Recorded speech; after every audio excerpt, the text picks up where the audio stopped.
అబద్ధం ఊరంతా తిరిగి వచ్చే లోపు నిజం గడప దాటదని. సో అట్లా టీఆర్ఎస్ వాళ్ళు అబద్ధాల మీదనే ఆధారపడి వాళ్ళు దుష్ప్రచారం చేస్తా ఉన్నారు. అదే కాకుండా నిన్న మొన్న కూడా ఎంత అబద్ధాలు కేటీఆర్ మాట్లాడతాడు అనేది సీఎం రమేష్ మాటలలో కూడా మనం చూసినాము. మరి ఆయన మాట్లాడిన దానికి సీసీ ఫుటేజీలతో సహా బయట పెడతా అన్నాడు. దానికి సిద్ధంగా మేము ఏ పార్టీతో ఒప్పందం లేదని, మీరు ఒప్పందం అయినరు కాబట్టి ఎంపీ ఎలక్షన్లలో మీరు ఎంత డిపాజిట్లు కూడా మీకు రాలేదు.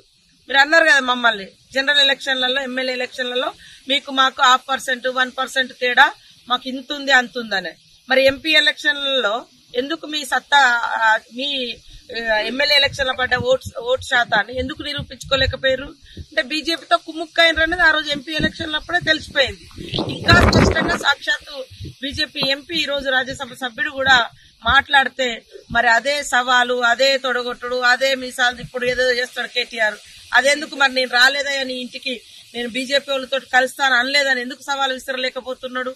కాబట్టి వాళ్ళు ఎంపీ ఎలక్షన్లప్పుడు కూడా బీజేపీతోటే కుమ్మక్కారు, ఇప్పుడు కూడా బీజేపీతోటే కుమ్మక్కాయి ఈ రాష్ట్రంలో మరి మంచిగా జరుగుతున్నటువంటి అభివృద్ధిని అడ్డుకునే విధంగా కుట్రలు చేస్తారు.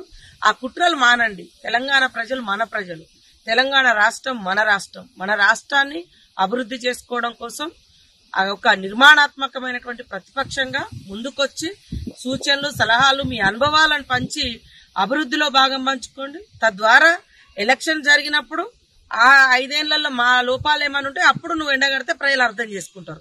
ఏం చెప్తారో చేయండి, మేమెందుకు కదంటాం, ఏమంటారు చేయండి.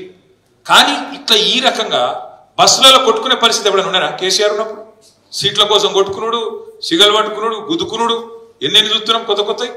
బస్సు అన్నారు, ఇవాళ బస్సు పరిస్థితి ఎట్లుందో మీరే చూస్తున్నాం. ఆఖరికి ఆర్టీసీ కార్మికులు, డ్రైవర్లు, కండక్టర్లు వాళ్ళని ఎత్తిపట్టుకునే పరిస్థితి వచ్చింది.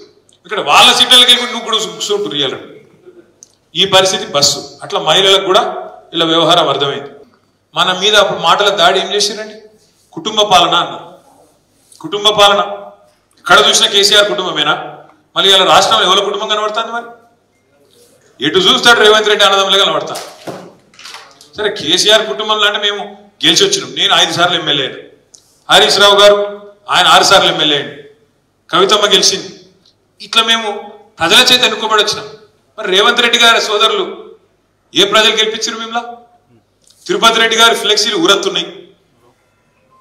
ఫస్ట్ ఇంకా తిరుపతి రెడ్డి గారు ఫ్లెక్సీ పెడితే పాప రేవంత్ రెడ్డి ఫోటో పెట్టాలి, అదో కథను మళ్ళా అటెన్కి అతికిచ్చారు. కొండలరెడ్డి గారు మరి ఏ అధికారంతో ఆస్ట్రేలియాకు పెద్ద బృందం తీసుకొని పోయిండు కొండలరెడ్డి. ఇంకో తమ్ముడు అమెరికాలో వాళ్ళ తమ్ముడితోని 1000 కోట్ల ఒప్పందం కుదుర్చుకున్నాడు. ఇది కుటుంబ పాలన కాదా? చూస్తలేరా ప్రజలు? అందుకే నేను అనేది అన్ని ఒక్కొక్కటి అర్థమవుతాను.